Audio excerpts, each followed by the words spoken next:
আমারে দাদি মাছি সবই গেল একমাত্র আমি। তবু তোমার কৃপা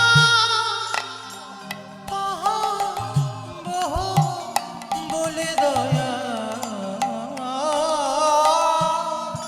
আশায় বসে আছে।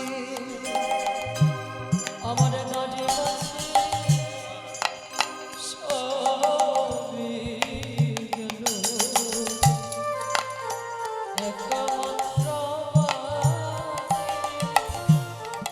তবু তোমার কৃপা বলে দয়া আশায় বসে আছে দয়া আশায় বসে আছে। দয়ালে তুমি হইও আমারে পারের নিয়ে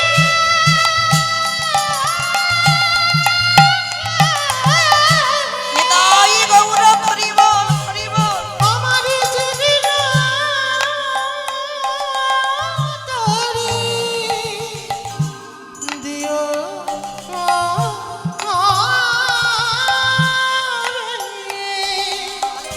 দয়ালে তুমি হইও আমারে পানের নেয়ে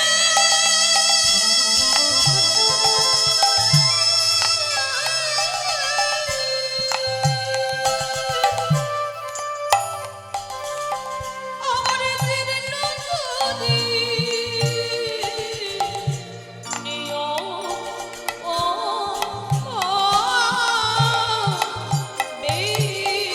আমারে তরি যেন ও ভাঙা তরি যেন তরি যেন ডুবিয়া না যায় তটি যেন আমার তটি যেন তটি যেন ডুবিয়া না দয়ালে গুরু গো নিতাই গৌর প্রেমানন্দে হরি বল হরি বল হরি বল।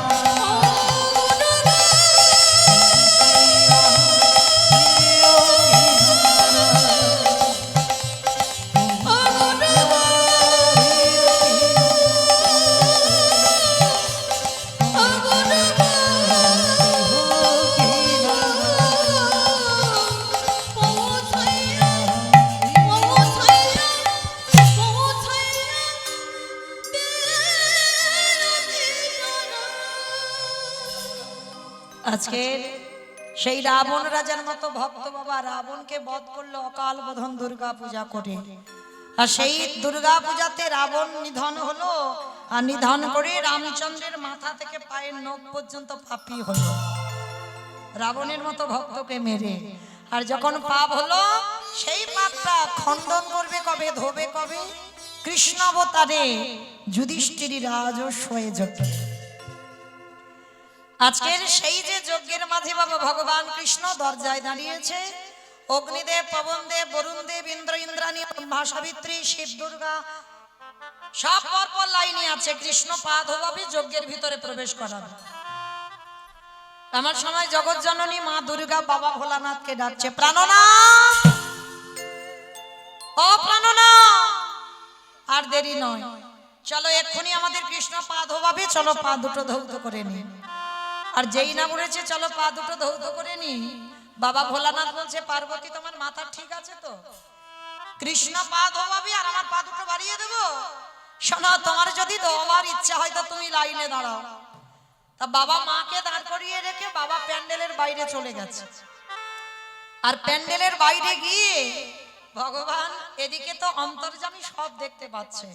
আর প্যান্ডেলের পিছনে গিয়ে বাবা ভোলানাথ কি করেছে জানো? কৃষ্ণের চোখে ধুলো দেবে। বাবা আপনারা কি বলেন, দেওয়া সম্ভব? কি গো মা, দেওয়া সম্ভব ধুলো? আমার চোখে ধুলো দেওয়া যায়।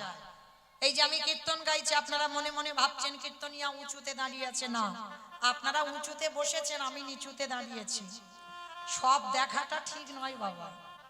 শাস্ত্রের সঙ্গে মিলিয়ে দেখেন, আমরা নিচুতে দাঁড়িয়েছি, আপনারা উঁচুতে বসেছেন। নববিধা ভক্তির মধ্যে আগে তো শ্রবণ, পরে কীর্তন, তাহলে আমাদের জায়গাটা পরে, আপনাদের জায়গাটা আগে। তাহলে বাবা আমি মৌমিতা মোটামুটি সবাইকে দেখতে পাচ্ছি, মোটামুটি পিছনে খুব একটা দেখতে পাচ্ছি না, কিন্তু দেখা যাচ্ছে। কিন্তু আমার চোখে ধুলো দেওয়া যায়, কিন্তু মা এক জায়গায় ধুলো দিতে পারবেন? কে কীর্তন শুনছে, কে শুনছে না, কে গল্প করে যাচ্ছে, কে কেঁদে ভেসে গেল, আবার কে সন্ধেবেলায় বসে বসে, আমি কিছু দেখতে পাচ্ছি না। কিন্তু যে বাটাটা পিছনে দাঁড়িয়ে আছে না, খাতা কলমে হিসাব করে সময় মতো পৌঁছে দেবে। কারণ দেবরাজ ইন্দ্রের থেকে বেশি চোখ আমার ভগবানের শরীরে। সেই যে গৌতম মুনির স্ত্রী অহল্যা সতীত্ব নাশ করলো, গৌতম মুনি অভিশাপ দিল তোর সর্ব অঙ্গে হবে ভোগ চিহ্ন, সেটা আশীর্বাদে কান্নাকাটি করার পরে হলো 1000 চোখ। কিন্তু ইন্দ্রের শরীরে 1000 চোখ, তার থেকে তোমার কৃষ্ণের শরীরে আরো চোখ বেশি। মানে প্যান্ডেলের ভিতরেও চোখ আছে, প্যান্ডেলের বাইরেও চোখ আছে, ঘুরে ঘুরে বেড়াচ্ছে। এইবার বাবা ভোলানাথ পিছনে গিয়ে মনে মনে ভাবছে কৃষ্ণের চোখে ধুলো দিয়ে যজ্ঞের ভিতরে ঢুকবো, কিন্তু কি করে ঢুকবো?